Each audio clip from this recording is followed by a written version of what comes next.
Well, it's time to open up this bucket. And this happens to be a brand new 5-gallon bucket. And it doesn't really matter what your 5-gallon bucket has in it. Mine happens to have roof coating in it, see? But you could have a bucket like that, a 5-gallon bucket. A paint 5-gallon bucket like that, or drywall mud. And I'm going to show you a nice easy way to get this bucket open if you've never seen this before. Because see, they have a tool, they have a bucket tool that has a notch in it. You put it on there and you just grab this whole thing and you rip it up, boom boom boom boom boom.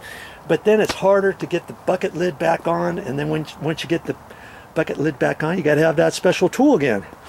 Well, how do you do it without the special tool, Joe? Well, stick around. That's what this quick video is about. Okay, like I say, I don't care what kind of bucket you have, what material's in it. Most buckets you can open the same way. Now, you see these notches over here. See, the notches go all the way around the bucket. You might think, oh yeah, I know what to do. Just snip this bottom little strip. Right there, right there, right there.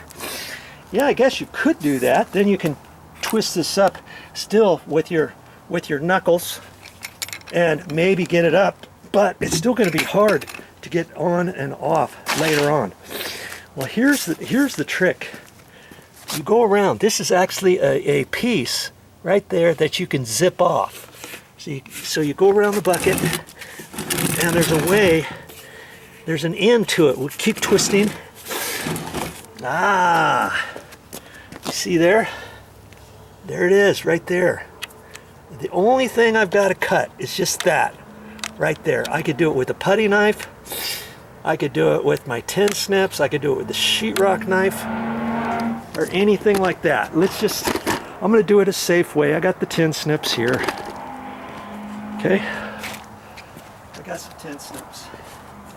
But if you were a painter or drywaller, you could just take a stiff putty knife and just take it and boom. You could do that. I'm just going to take my snips and snip it right there. Okay. Now, I told you this was going to be a short video. It still is. Okay, see? I just cut that off, and I can pull. Now I grab onto that and pull that all the way around. Okay, that's my next step. I'm just going to zip that off. Let me get my gloves on.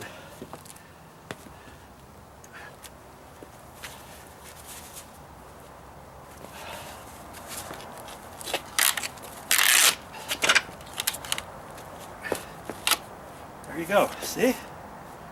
Now it's going to be easier to pull this little section off because I don't have to pull that last bit off, or I don't have to use the tool to get to it. I still have to lift up each one of these bits like this around. Okay, and sometimes the other section of the lid wants to fall back on you, but you know, you just gotta work it like that. Now you can kind of pull this up like so. And on most lids, believe it or not, see that black thing in there? See? There's a rubber gasket right there. Did you know that? You could pull that out if you want, but I would leave that in.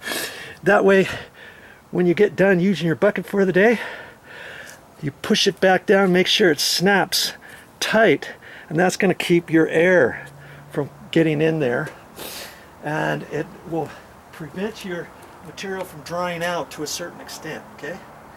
Now, because this is roofing material that I have in here, I'm getting ready to do a different project on that, but I'm gonna take this off with my paintbrush here in a minute, because there's quite a bit of stuff right on there, okay? But anyways, that's how you take the lid on and off. Now it's easier to put on, easier to take off from now on. You don't need that. You don't need that that special little tool to get on there. Okay, so think about that and remember how to open your paint buckets. I'm gonna be putting that on some deck stair treads, believe it or not. Really?